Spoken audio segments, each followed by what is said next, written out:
Hello guys, कैसे हो आप सभी।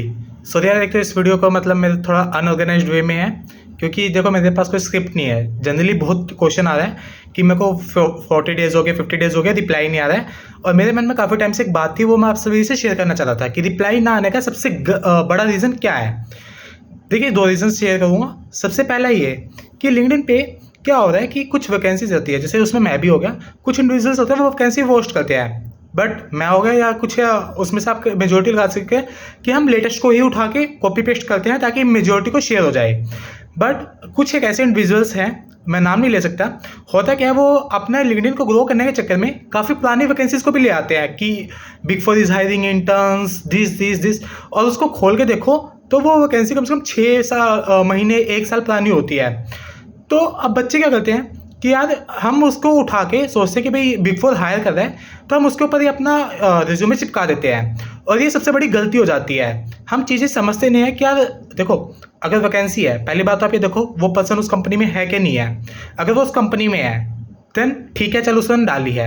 अगर वो उस कंपनी में काम नहीं करता, जस्ट वो लोगों की हेल्प करता है, तो इंश्योर करो कि यार देखो कंपनी में वैकेंसी आई है। और भी बिग फोर में, बिग फोर के टॉप 10 या 20 की मैं एक बात बोलता हूँ कि जब भी वैकेंसी आएगी एक पर्सन नहीं शेयर करता, सिर्फ मल्टीपल पर्सन शेयर करते हैं, क्योंकि एक टीम की वैकेंसीज में काफ़ी लेवल्स होते हैं। आर्टिकल हो गया, कंसल्टेंट हो गया, मैनेजर हो गया, डायरेक्टर, पार्टनर, तो कंसल्टेंट भी कई सारे होते हैं, मैनेजर भी कई सारे होते हैं। तो उनमें से भाई ये तो नहीं है कि एक टीम में वैकेंसी तो एक ही जना शेयर करेगा, मल्टीपल है, तो उसे आपको इंश्योर करना चाहिए कि डबल चेक्स देखिए कि यार ऐसा क्या है कि मैं उसको इंश्योर कर सकूं कि ये वैकेंसी सही में ओरिजिनल है कि नहीं है। लिंक्डइन पे जाइए, सर्च ऑप्शन में आप उस ईमेल आईडी को पोस्ट करके देख लीजिए, फिर आप पोस्ट में जाके देख सकते हैं कि कितने टाइम पुरानी है। अगर आपको लगता है रिसेंट की है तो शेयर करिए, अगर आपको लगता है ओल्ड है एक बार ट्राई लेके देख लीजिए, बट उस पर रियलिटी मत कीजिए।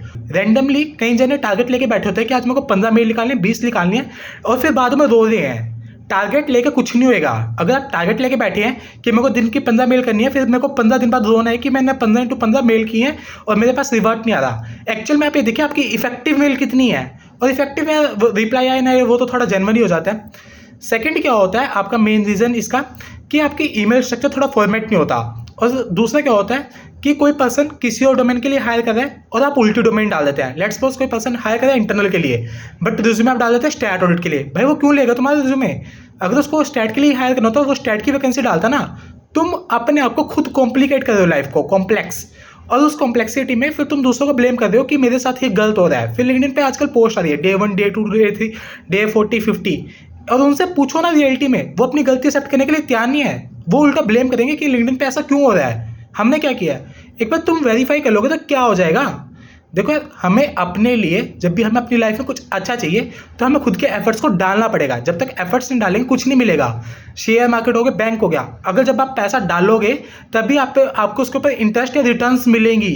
जब तक पैसा नहीं डालोगे कुछ नहीं मिलेगा। ऐसे ही लाइफ है, लाइफ में जब तक आप अपना टाइम सही तरीके से इन्वेस्ट नहीं करोगे तब तक कुछ नहीं मिलेगा। अगर आप गलत चीज़ों में टाइम इन्वेस्ट करके फिर रो रहे हो उसका कोई बेनिफिट नहीं है।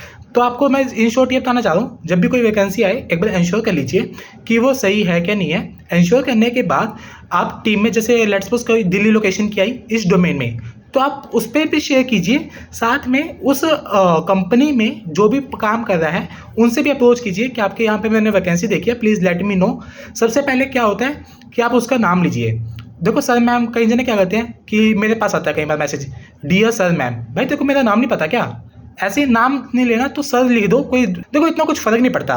कि आप प्लीज़ कॉपी पेस्ट फॉर्मेट मत लीजिए, डियर नेम यूज़ कर दिए, ग्रीटिंग्स कीजिए, फिर उनको अच्छे तरीके से बताइए कि आप कौन है, फिर उनकी कंपनी में क्यों आना है, कौन से डोमेन में है। एक बार उनकी प्रोफाइल भी जाके चेक कर लीजिए क्या उनकी प्रोफाइल और आप जो प्रोफाइल मांग रहे हैं वो दोनों मैच कर रही है।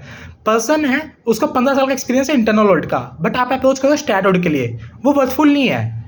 कि मतलब हेल्प करे ना करे डजेंट कुछ इम्पैक्ट नहीं आता यार। कि वो उनके पास जिनके पता नहीं कितने मैसेज आते हैं और स्टिल हम होप लगा के बैठे हैं कि वो रिप्लाई नहीं कर रहा, हाय हाय हाय, तो वो चीज़ गलत है। आपसे रिक्वेस्ट करके आई होप आपको मेरी ये टिप्स हेल्प करेगी और आपसे आप अपने बेटर के लिए टाइम इन्वेस्ट करना स्टार्ट करेंगे। Thank you.